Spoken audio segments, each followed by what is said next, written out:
Why did you decide to write an anti-Islamic book? How was your life in regards to faith? What did you believe in? What was your heaviest and most regretful expression that you used for Islam? What was the reaction of the people around you when you became Muslim? I thought to myself, Islam is a lie. Islam is a danger. I got over 2,000 death threats. And in the end, I decided to write an anti-Islam book.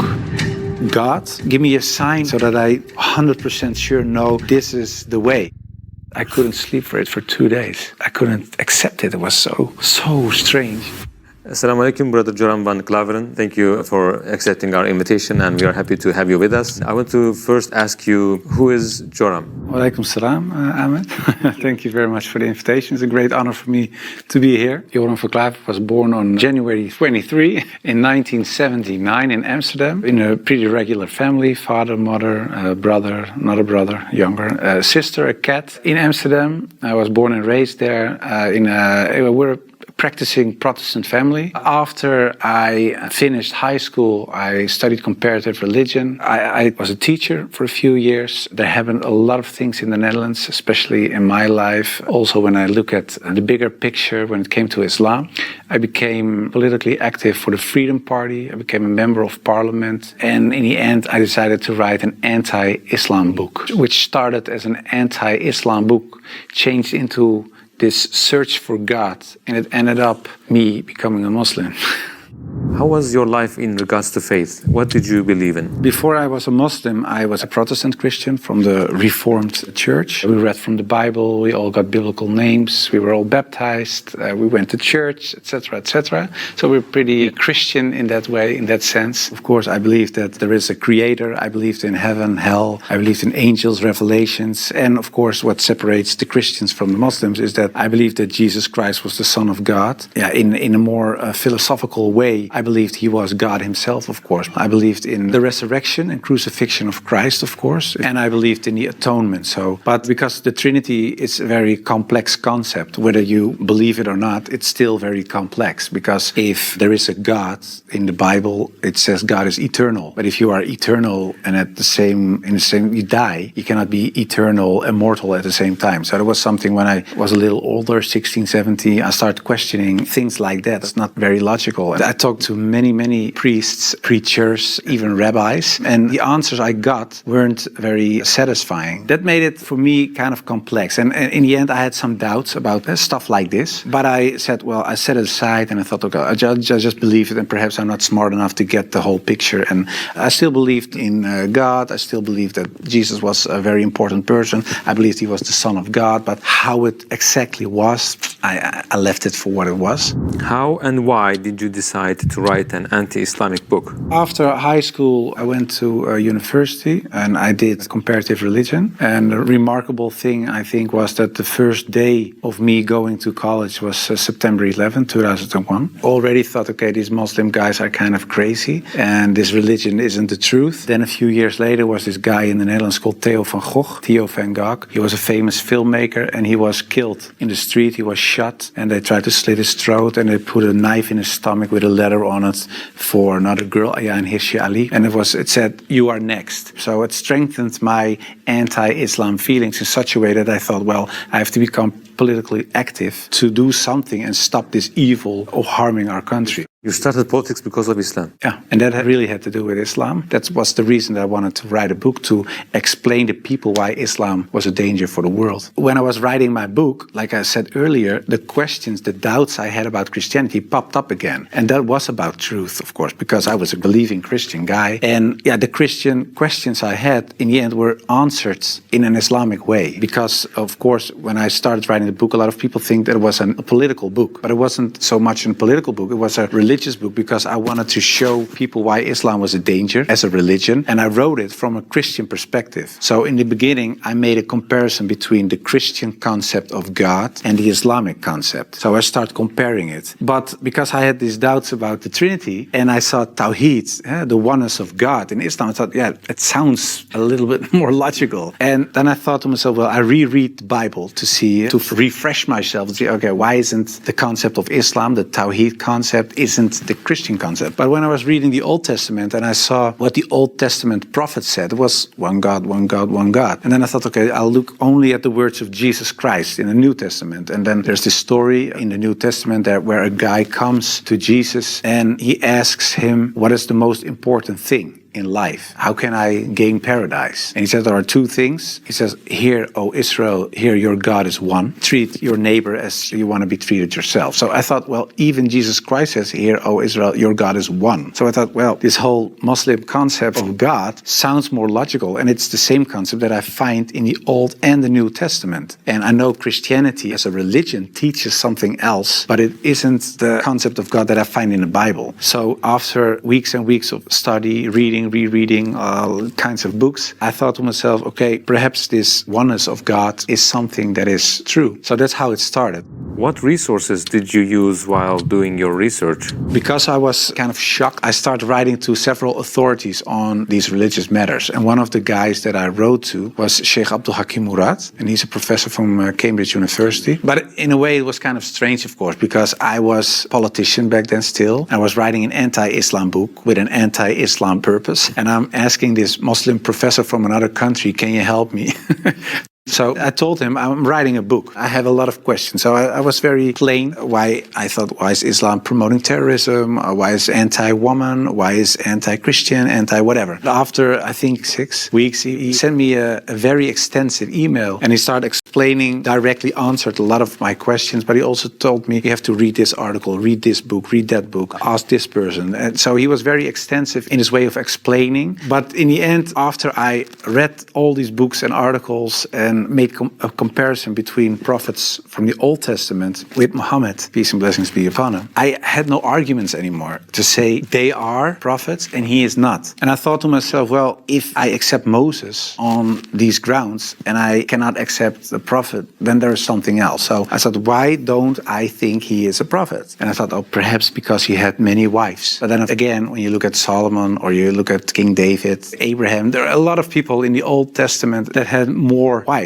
And when you look at even outside of the religious books, culturally in Europe, in Africa, Asia, everywhere, there were men with several wives for several reasons. So I thought to myself, well, that cannot be a reason either. So one by one, all these reasons fell. And in the end, I thought, well, I have to say all of them are not prophets. But I didn't believe that because I thought, well, the things they did, they said, the miracles that happened, etc., they were confirmed in what they said and what they did. So they are. And then I said, well, then I have to accept that Prophet Muhammad perhaps is a prophet too. So I was doubting it. So first I thought, well, it's the most evil person I know because of the history. Then I said, well, perhaps it's not that evil, but he's not a prophet. And in the end, I started doubting, perhaps he is a prophet. Yeah, that took, of course, me reading a lot of books again. And the one thing that I think was very wise of Abdul Hakim Murad to say was, he said, well, the books you read about with the anti-Islam arguments are written by non-Muslims. He said, if you want to know more about Christianity, you don't read books from atheists. You start reading the books from the Christians. Why do they believe this? What are the arguments? So that you have to do the same with Islam. So start reading Islamic books from Islamic teachers, from Islamic scholars, etc. And then you can see, if you compare the books on the same topic of people who are Muslim and wrote those books and non-Muslim, you can see where they took the wrong turn, where they translated words in the wrong way, sometimes perhaps even not on purpose, but just because they didn't know, where things are added, where things left out of it. So, and in the end, you see there's this other religion almost created because of all these things. And that's what I did. And that's what I also did with the life of the Prophet, because I read a book from Martin Links, The Life of the Prophet, based on the earliest source of Muhammad. And it was written, of course, by a convert. And his way of reasoning, his way of telling, his way of writing appealed to me because it's culturally the same thing. How do I approach a certain topic, etc. And it was the first time that I saw him not so much as a warlord, because that's the picture I had in my mind, but I saw him as a father, and I saw him as a friend and a teacher, and so much more. And so, yeah, I saw the person and his character, and I said, well, I can say a lot, but I cannot say that this is not a good man. So his character persuaded me to read more and to want to know more. What surprised you the most while doing your research? The story about Hind, there was something that, like a switch, like I had to change. And that was because I thought Hind was the wife of one of the enemies, Abu Sufyan. And in a way, they gave money to kill Hamza, the favorite uncle of the Prophet. And that was what happened on the battlefield. He got killed. They even paraded with his ears and cut off his nose and horrible stuff. So the Prophet was deeply sad, of course, of what happened. And years later, he became powerful. He came in power in Mecca. And then there was Hind. And I was reading this book and I thought, okay, now she gets crucified or her head gets cut off or something like that. But he said, well, I cannot look at her right now, but everybody is forgiven. And if you want to stay here and live among the Muslims, it's possible. If you don't want that, you can go. But bloodshedding is over now. And I thought to myself that she was forgiven. If you can forgive someone who kills a relative, especially a favorite uncle of you, even starts parading with parts of his body to show other people that she humiliates you and whatever you stand for, that means you have such a great character. It's very special. It's something you don't see. And that's what he did. So I thought to myself, well, it was a really special guy. And when I thought that, I thought, well, I have these arguments for him being a prophet. I see his character. I see the way he treated other people. I see how he treated his enemies. I think he is a prophet. But then I thought to myself, whoa, that's horrible, because I already accepted this oneness of God. And now I say he is a prophet. If I say there is only one God and Muhammad is his prophet, that's almost shahada. So I thought to myself, okay, let's close the books. Stop. This is going in the wrong direction. And of course, I wasn't that anti-Islam anymore because of what I read, what I saw, and what I experienced. What I tell you now, it sounds a little like a fairy tale, but it really happened. In the end, there were all these books at the table. And when I had this feeling of, yeah, okay, this is shahada in a way, I said, well, I put all the books away and I put the books on the highest shelf. But there were so many books that a lot of books fell off the shelf. And one of the books that fell off the shelf was the Quran. And when I picked it up, my hand was on a page with Surah 22, ayat 46. And it says, it's not the eyes that are blind, but the hearts. And I thought to myself, that really is my problem, because it wasn't the eyes. I really could see what I written down myself. Nobody forced me to write this book. Nobody said you have to write this or that. I started writing myself and I could see it with my own eyes, but I still couldn't accept the fact that I said he is a prophet. There is this one God. I just couldn't. So it wasn't my eyes that were blind, but it was really my heart. I couldn't accept it. I think my nafs or whatever, my ego, I couldn't accept it. And I said, well, God, I don't care if it's the God from the Bible or the Quran, give me a sign or something so that I 100% sure know this is the way. And I went to bed, but when I woke up, I felt very secure in myself. I really felt very secure. I've never been more secure about anything else. The whole anxiety or the whole doubting issue, it disappeared like snow for the sun. And I thought to myself, well, I think I'm a Muslim. Well, and then, of course, I had to tell other people. What was the reaction of the people around you when you became Muslim? What was the reaction of the people around you when you became Muslim? Most of them were very negative, of course. For a lot of people, especially some uncles and aunts, it was kind of a shock. They heard it when it was on the news. I told my mother, and my mother started crying. And my wife was pretty open. Yeah, she was very cool about it. She said, well, if Islam is what you really believe and that's in your heart, who am I? And yeah, some people from my old work were really aggressive. I got over 2,000 death threats from people who used to support me, of course. People who voted for me. People said the most horrible things. We will rape your wife, shoot you. We know where your children go to school, stuff like that. And most of them, of course, is nonsense because they're crazy people writing things on their computer. So it was kind of a hectic time. And I had to tell my work, of course, and it was this Christian organization. So to say that the leader of the pack, he said, I can't believe it. And he said, well, I noticed this change when you talked about certain topics on radio. You were kind of a little more mild, not so harsh anymore, but you becoming a Muslim. And after I said, yeah, I became Muslim, he said, I couldn't sleep for it for 2 days. I couldn't accept it. It was so strange. But the hardest part for me was telling my grandfather, because my grandfather was dying and he was 93, 94 years old and he was on his deathbed at home. I had to tell him, and my mother told me, yeah, you have to tell your grandfather. It was her father. So I said, well, then you have to come with me. It's like a shield. And I just said, well, grandfather, I became a Muslim. And then he closed his eyes. And I thought he stopped breathing because, yeah, he was so old. And he really stopped breathing for a while. And then he started breathing again. And he looked at me and he said, well, at least you didn't become a Catholic. So it was very funny. The last thing, and my old boss from the radio, he said, well, how do we know that you're not becoming Hindu one day or something else?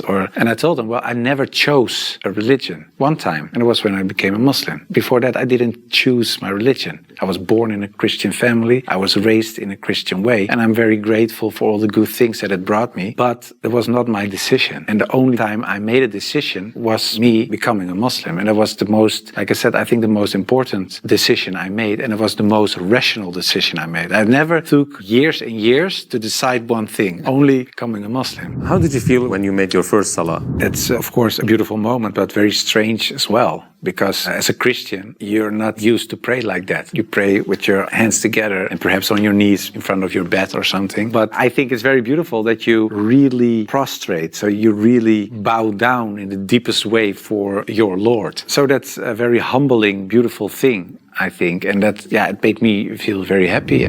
What were the three biggest challenges you faced when you converted to Islam? Well, becoming a Muslim, of course, was a big challenge because I had to tell the world and family, and that was a big challenge. The part of thinking that it would be very hard to become a Muslim because, especially as a Protestant Christian, there aren't so many things you have to do in a religious sense. As a Muslim, in terms of practice, so it is required to pray 5 times a day. It's required to eat in a certain way. It is required to think in a certain way. You have to be the best in a way every moment because of your relation with your Creator and because of the fact that you have to pray 5 times a day. It's a constant reminder in a way of the Creator. So that makes you much more aware of the fact that you have a Lord than as a Christian. That's how I experience it. And I thought to myself, whoa, 5 times a day praying, I cannot do this, I cannot do that, I have to do.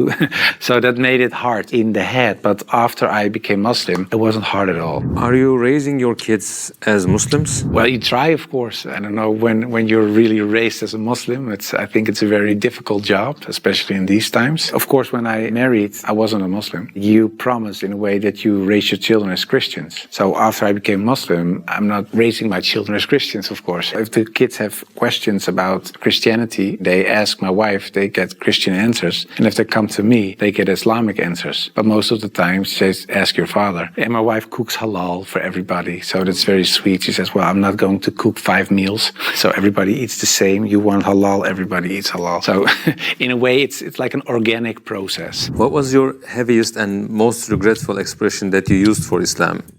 I think Islam is a lie. Because that's something I used to say. Islam is a lie, the Quran is poison. But when I said Islam is a lie, that's the whole religion and everything that comes with it. So that's like the highest level of jahiliyyah in a way. Yeah, that's something I regret because it was like an umbrella and everything else was under this concept of Islam is a lie because that was the core thought. And of course, I do blame myself. And I know there are a lot of people out there not practicing Muslims that do so. And in a way, I understand it because in a political sense and in a social cultural sense, everything is said and done is still there. I sometimes even hear arguments from people in my old party that I invented in a way. Yeah, that's something that bothers me. And that's one of the reasons that we founded an organization. It's called the IXC, Islam Experience Center. And we go to schools, primary school, high school, college, universities, but also to departments of the government, other social organizations, churches, to take away misconceptions about Islam, to share the message, to show Islam in its true colors. And we do it by virtual reality with the glasses, so it's a very fun experience as well. And we try to erase in a way the things I said and done in the past.